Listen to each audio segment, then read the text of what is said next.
उत्तराखंड के टिहरी जिले में सुरकंडा देवी मंदिर में 5 करोड़ रुपए की लागत से निर्मित रोपवे सेवा का शुभारंभ किया गया।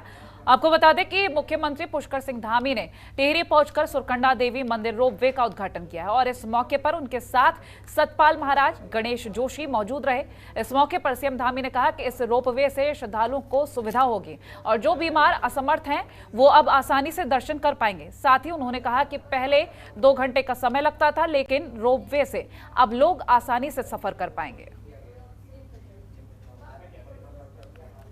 इस रोपवे के उद्घाटन से मां सुरकंडा मैया के दर्शन के लिए आने वाले श्रद्धालु पर्यटक उनको बहुत आसानी होगी। इनको 2 घंटे लगभग यहाँ से पैदल चलना पड़ता था, जाने में असमर्थ थे, नहीं जा पाते थे, वो सब आसानी से जा पाएंगे। इससे हमारा एक ये महत्वपूर्ण योजना पूरी हुई है उत्तराखंड राज्य के लिहाज से और पर्यटन के क्षेत्र में भी इससे जो है काफ़ी हमारा अच्छा वो इफेक्ट आगे आएगा। इस प्रकार की अन्य योजनाएं भी हैं, उनको भी हम पूरा करेंगे। हमारा उद्देश्य है हमारा धार्मिक पर्यटन बढ़े, हमारा पर्यटन बढ़े, साहसिक पर्यटन बढ़े, हर क्षेत्र में पर्यटन बढ़े।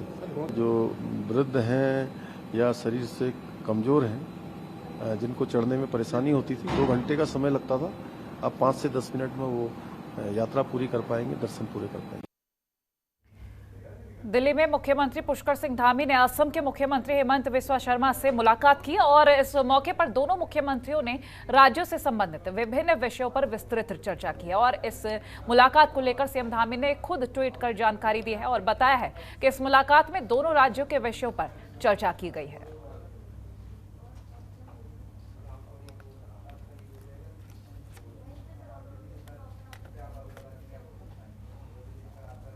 और वहीं देहरादून में उत्कृष्ट कार्य करने वाले अस्पतालों को स्वास्थ्य मंत्री धन सिंह रावत ने उनके बेहतरीन प्रदर्शन के लिए सम्मानित किया है।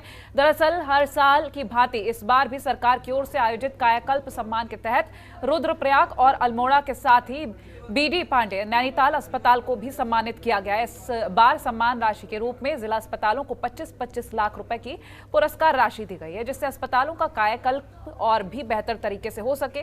और इसके साथ ही पौड़ी, नैनीताल समेत अन्य जनपदों के सीएमओ को भी स्वास्थ्य मंत्री धन सिंह रावत ने सम्मानित किया है। सबसे पहले तो मैं जो हमारे 18 हॉस्पिटलों को आज कायाकल्प के तहत उनको पुरस्कार दिए गए हैं, उनको सरकार की ओर से, माननीय मुख्यमंत्री जी की ओर से और स्वास्थ्य विभाग की ओर से मैं बधाई दे रहा हूं कि उन हॉस्पिटलों ने अपने अपने हॉस्पिटलों को स्वच्छता की दृष्टि से, वहाँ इनोवेटिव की दृष्टि से बहुत अच्छे काम किए हैं और इसलिए वो आज उनको पुरस्कारों से नवाजा गया है। ये पुरस्कार हम 5 सालों से देते हैं और मुझे बड़ी खुशी है कि हमारे कई हॉस्पिटल बहुत अच्छा काम इसमें कर रहे हैं। और आज जिन जिन हॉस्पिटलों को हमने पुरस्कार दिए हैं, मैंने उनसे निवेदन ये किया है कि आप प्रतिस्पर्धा में देश की रैंकिंग में कैसे आना है, इसके लिए भी आप गैप एनालिसिस करके और जो काम सरकार कर सकती है आप हमको बताइए। जो हॉस्पिटलों को करना है वो उनको करना पड़ेगा और मैं कह सकता हूँ कि एक अच्छी पहल उत्तराखंड सरकार की तरफ से की गई।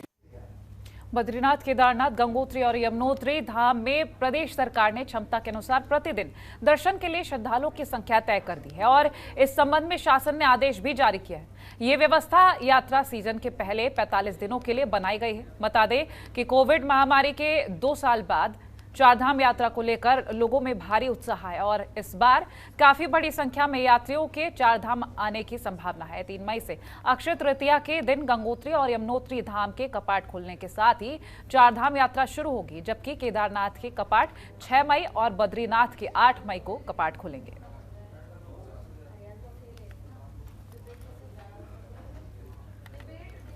एक दिन में इतने यात्री कर पाएंगे दर्शन। बद्रीनाथ धाम में 15,000 यात्री,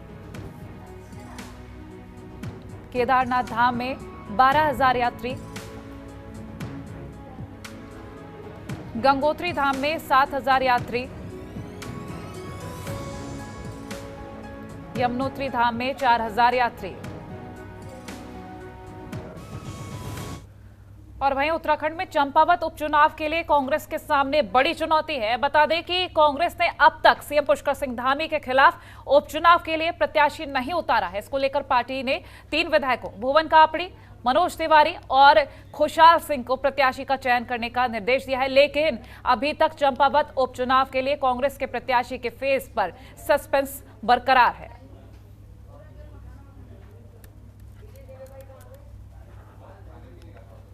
बद्रीनाथ नेशनल हाईवे बिरही के पास पहाड़ी से गिर रहे पत्थर और बोल्डरों के चलते रास्ता बंद हो गया है और इसके चलते बद्रीनाथ नेशनल हाईवे के दोनों ओर गाड़ियों की लंबी लाइन लग गई है। स्थानीय लोगों को आवाजाही में काफी ज्यादा परेशानियों का सामना करना पड़ रहा है और सूचना के बाद चमोली पुलिस और स्थानीय प्रशासन भी पहुंचा और मार्ग को सही करने में जुट गया है।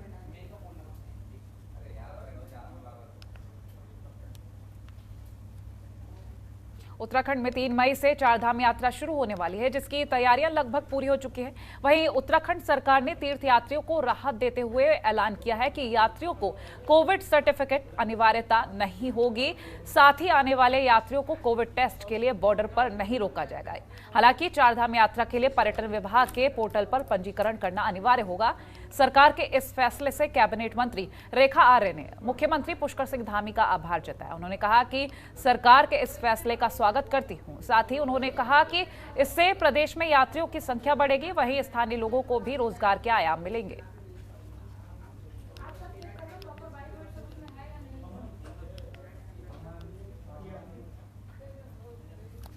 हम लोग बॉर्डर्स पे टेस्टिंग और इत्यादि का जो है हम लोग नहीं करेंगे, या आरटीपीसीआर की कंपलसरी जो है व्यवस्था हम लोग नहीं करेंगे। वो वैक्सीन होने चाहिए और लेकिन हाँ, जो अपना पर्यटन विभाग का जो साइट है उसमें वो रजिस्टर्ड होने चाहिए, ताकि ये मालूम होना चाहिए कितने हमारे दर्शनार्थी हमारे आ रहे हैं और साथ साथ में कहाँ से आ रहे हैं, वो रिकॉर्ड हमारे पास होना चाहिए। उचित फैसला स्वागत योग्य।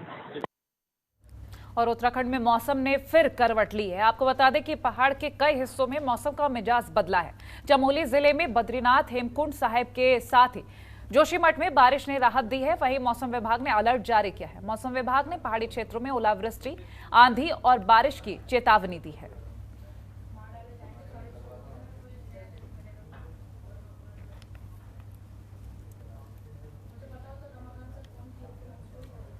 और वहीं कैबिनेट मंत्री डॉक्टर धन सिंह रावत ने यमकेश्वर विकासखंड के महायोगी गुरु गोरखनाथ महाविद्यालय की बैठक ली है और इस बैठक में उत्तर प्रदेश के सीएम योगी आदित्यनाथ और प्रदेश के सीएम धामी के प्रस्तावित कार्यक्रम की तैयारियों के संबंध में चर्चा की गई है। उन्होंने इस संबंध में अधिकारियों को समुचित व्यवस्था जल्द पूर्ण करने के निर्देश दिए हैं। इस दौरान उन्होंने कहा कि आयोजित कार्यक्रम में लोगों के लिए बैठने की उचित व्यवस्था करें।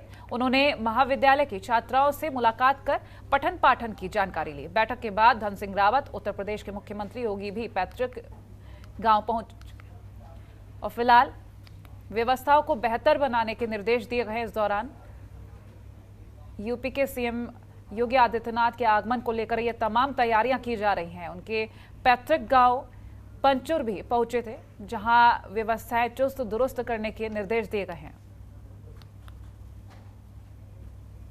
सबके लिए परम सौभाग्य की बात है कि हम सबके बीच में उत्तर प्रदेश के यशस्वी मुख्यमंत्री आदरणीय आदित्य योगी नाथ जी हम सबके बीच में उत्तराखंड के प्रवास पर 3, 4 और 5 तारीख को रहेंगे। 3 तारीख को वो ठीक 3 बजे भित्याणी इंटर कॉलेज में महान योगी गुरु गोरखनाथ जी की मूर्ति का अनावरण करेंगे और वहीं पे वो कार्यकर्ताओं और जनता को संबोधन करेंगे। 3 तारीख शाम को वो अपने गांव, अपने घर पंचूर जाएंगे।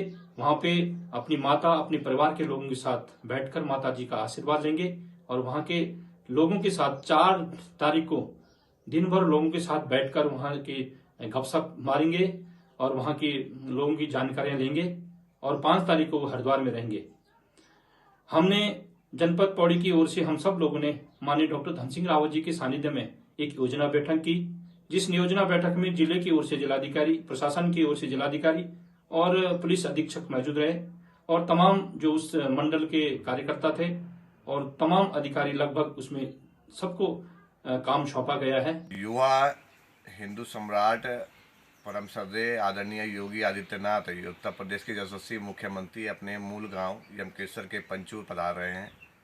वहीं अपने भाई द्वारा संचालित जो गुरुकुल विश्वविद्यालय पैठानी है उसमें वहाँ अपने सभी कार्यकर्ताओं और क्षेत्रवासियों से मिलेंगे। सभी कार्यकर्ताओं में उत्साह है। भारतीय जनता पार्टी के कार्यकर्ताओं को तैयारियां लगातार उस क्षेत्र में भी चल रही है और पूरे उत्तराखंड और पौड़ी जिले के कार्यकर्ता वहाँ पहुँचेंगे। अपने इस लोकप्रिय यशस्वी आगमन पर हम हार्दिक स्वागत एवं अभिनंदन करते हैं।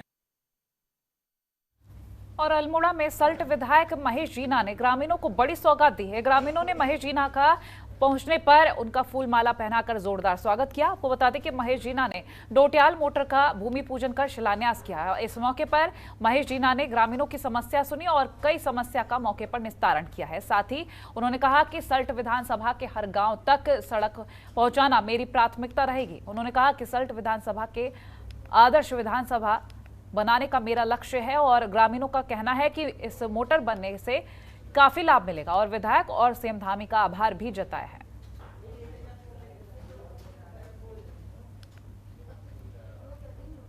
वहीं टिहरी में उपजिलाधिकारी ने कूड़ा डंपिंग स्थल का निरीक्षण किया। बता दें कि कूड़ा डंपिंग स्थल पर बड़ी मात्रा में कूड़ा एकत्र होने से उठ रही दुर्गंध और गंदगी से धनौल्टी की ओर जाने वाले पर्यटकों को भारी परेशानी हो रही है। साथ ही IDH बिल्डिंग में रहने वाले निवासियों के बच्चे बीमार हो रहे हैं, जिसकी शिकायत पर उपजिलाधिकारी ने मौके पर जाकर निरीक्षण किया और इस मौके पर नगर पालिका अधिशासी अधिकारी, नगर स्वास्थ्य अधिकारी और बीजेपी मसूरी मंडल के अध्यक्ष मोहन पेटवाल मौजूद रहे। उपजिलाधिकारी ने स्थिति देखकर नाराजगी व्यक्त की और जल्द से जल्द अधिकारियों को समस्या का समाधान करने के दिशा निर्देश दिए हैं।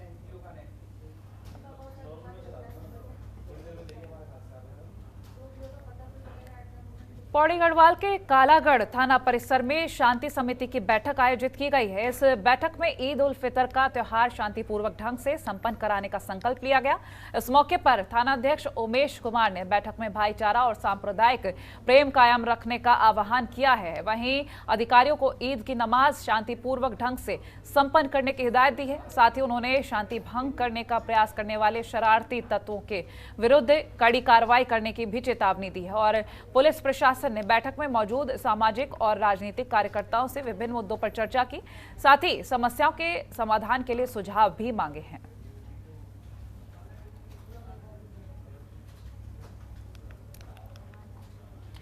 उधर कालाडूंगी में विधायक बंशीधर भगत ने गरीब परिवारों को चेक बांटे हैं। आपको बता दें कि गरीब परिवारों की आर्थिक सहायता के लिए राज्य सरकार प्रति परिवार 2.5 लाख रुपए की राशि देती है। इसी को लेकर विधायक ने गरीब परिवारों को चेक बांटे, जिससे 50 जरूरतमंद परिवारों को लाभ मिला है।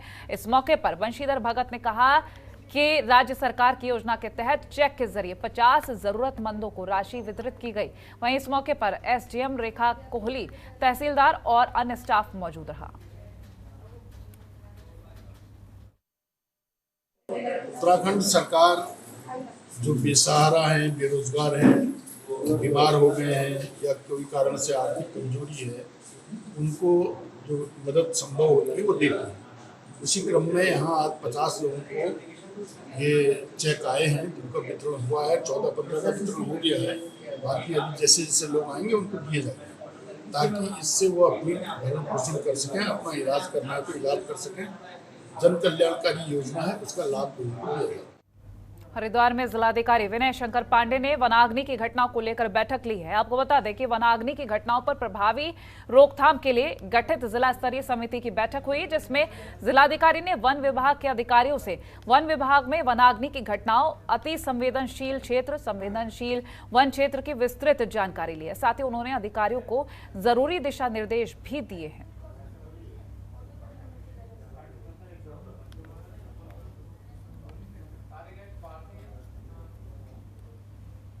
हल्द्वानी में हनुमान चालीसा का पाठ पढ़कर लौट रहे बजरंग दल के कार्यकर्ताओं पर हुए पथराव के मामले में रविवार को पुलिस एक्शन मोड में दिख रही है।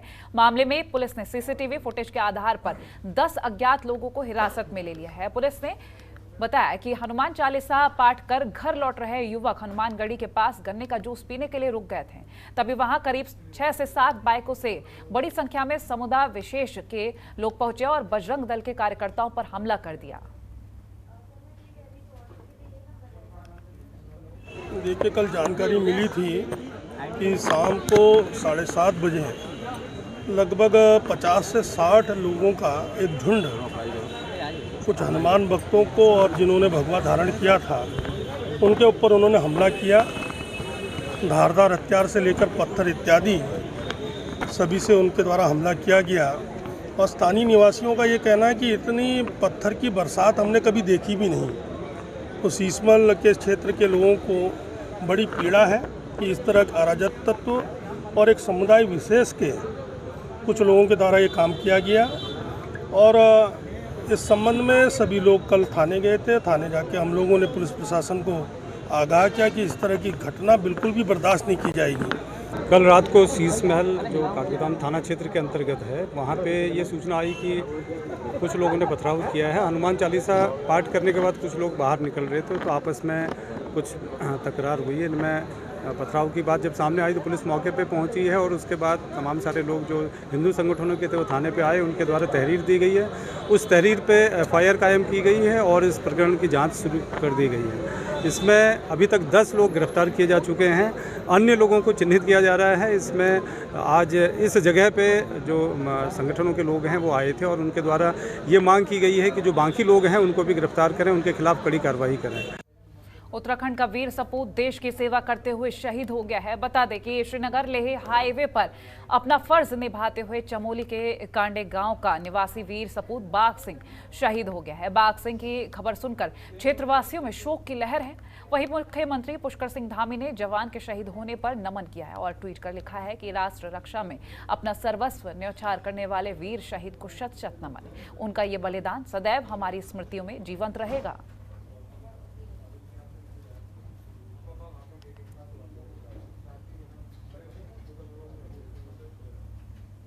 और वहीं विश्वनाथ जगदीशिला डोली रथ यात्रा का शुभारंभ 11 मई को हरिद्वार में हर की पैड़ी से होगा। सबसे पहले डोली का स्नान होगा और इससे पूर्व 10 मई को डोली सत्यनारायण रायवाला के निकट स्थित एक भवन पर रात्रि विश्राम करेगी। डोली रथ यात्रा की तैयारियों को लेकर इस बार आयोजकों की ओर से एक बैठक की जाएगी और ऐसे में इसकी जानकारी देते हुए रथ यात्रा के संयोजक और पूर्व कैबिनेट मंत्री प्रसाद नैथानी ने बताया कि ये डोली यात्रा विगत 20 वर्षों से चली आ रही है, लेकिन डोली यात्रा 2 वर्ष कोरोना काल की वजह से स्थगित रही है। लेकिन इस वर्ष डोली रथ यात्रा समूचे प्रदेश के पड़ावों से होकर गुजरेगी। विश्वनाथ जगदीशिला डोली यात्रा विगत 20 वर्षों से चली है। 2 वर्ष कोरोना काल में स्थगित रही और इस वर्ष फिर पूरे उत्तराखंड में निकलने जा रही है। और विश्वनाथ जगदीशिला डोली यात्रा का शुभारंभ 11 मई को हरिद्वार से होने जा रहा है और 13 जनपदों में ये यात्रा गुजरेगी। इस बार नए देवालयों में ये जाएगी, पूरे 10,500 किलोमीटर की दूरी तय करेगी और 9 जून को जो गंगा दशहरा है वहाँ पर बिसोन पर्वत में जाके इस यात्रा का समापन होगा। ये यात्रा विशुद्ध रूप से धार्मिक है। इसमें पूरे विश्व की शांति के लिए प्रतिवर्ष ये यात्रा, ये डोली चलती है और विश्व में शांति कायम हो। हमारे जो उत्तराखंड का देवभूमि का जो कंसेप्ट है, उस कंसेप्ट को साकार करने के लिए 1000 धाम यहाँ पे स्थापित हों। चमोली के देव पूजा समिति जोशीमठ के तत्वाधान में नरसिंह मंदिर मठागढ़ ज्योतिर्मठ में आयोजित ऐतिहासिक और धार्मिक उत्सव तिमुंडिया मेला पूरे विधि विधान के साथ संपन्न हुआ। जोशीमठ के इस प्रसिद्ध तिमुंडिया मेले में लैंसडाउन के विधायक महंत दलीप रावत ने हिस्सा लिया। दोपहर 3 बजे के बाद मेले का आयोजन शुरू हुआ और इस मौके पर मठ आंगन चौक के क्षेत्र की महिला मंगल दल से जुड़ी महिलाओं ने पारंपरिक वेशभूषा में झुमेला दागकुंदी लोकगीतों के साथ देव उत्सव की शोभा बढ़ाई है।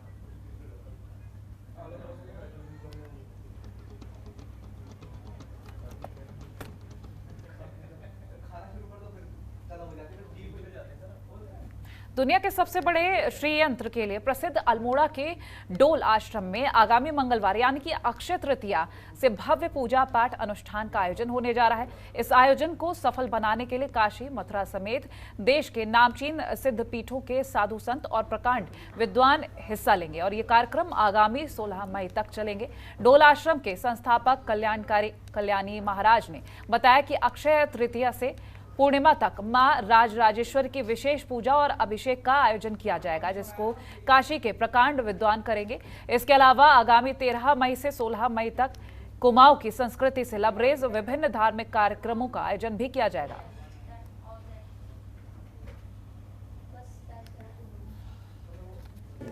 अक्षय तृतीया से पूर्णिमा तक माँ राजराजेश्वरी का अभिषेक होगा, उनका पूजन होगा, उनकी दैनिक अर्चना होगी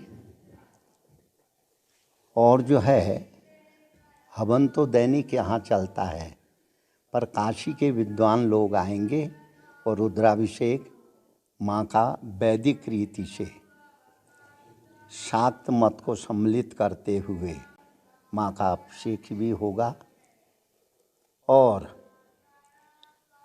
महापुरुषों के प्रवचन भी होंगे। और जब 13 तारीख से लेकर के 16 तारीख तक विशेष कार्यक्रम होंगे। और हरिद्वार के बहादुराबाद में स्थित उत्तराखंड सिंचाई विभाग की कॉलोनी में अग्निकांड हो गया है। कॉलोनी में उत्तराखंड सिंचाई विभाग के कर्मचारी और अधिकारी रहते हैं। इसी कॉलोनी में सिंचाई विभाग के एई सलमा, जहां के सरकारी आवास है, एई के आवास में अग्निकांड हुआ और आग लगने का कारण शॉर्ट सर्किट बताया जा रहा है। सूचना पाकर दमकल की गाड़ियों ने मौके पर पहुंचकर आग बुझाना शुरू किया। आग लगने से लाखों का सामान जलकर राख हो गया है।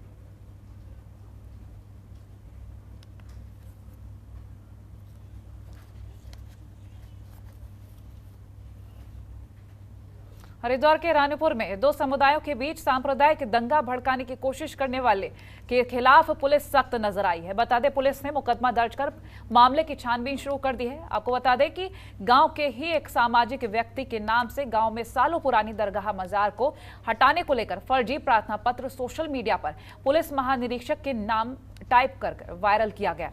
सामाजिक सेवक दिलीप कुमार को जब इसका पता चला तो पुलिस को लिखित शिकायत की गई, जिसके बाद पुलिस ने मुकदमा दर्ज कर जांच शुरू की है।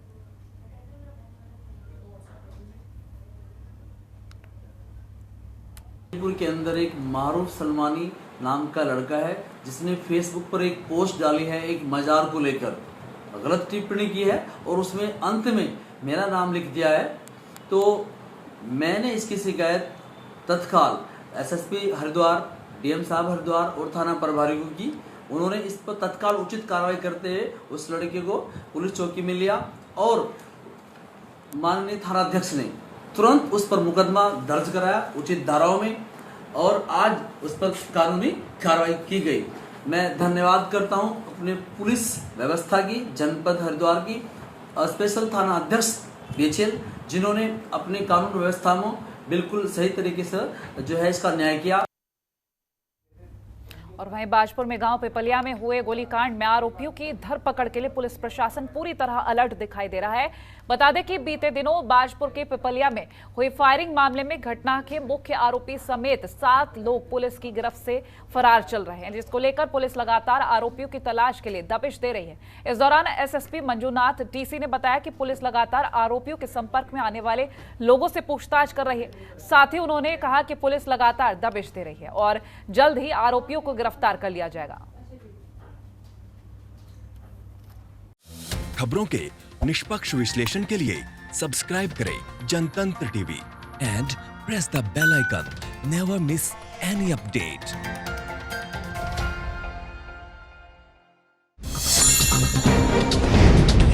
डाउनलोड कीजिए जनतंत्र टीवी ऐप को, जो कि अवेलेबल है गूगल प्ले और ऐप स्टोर पर। अधिक जानकारी के लिए अभी डाउनलोड करें।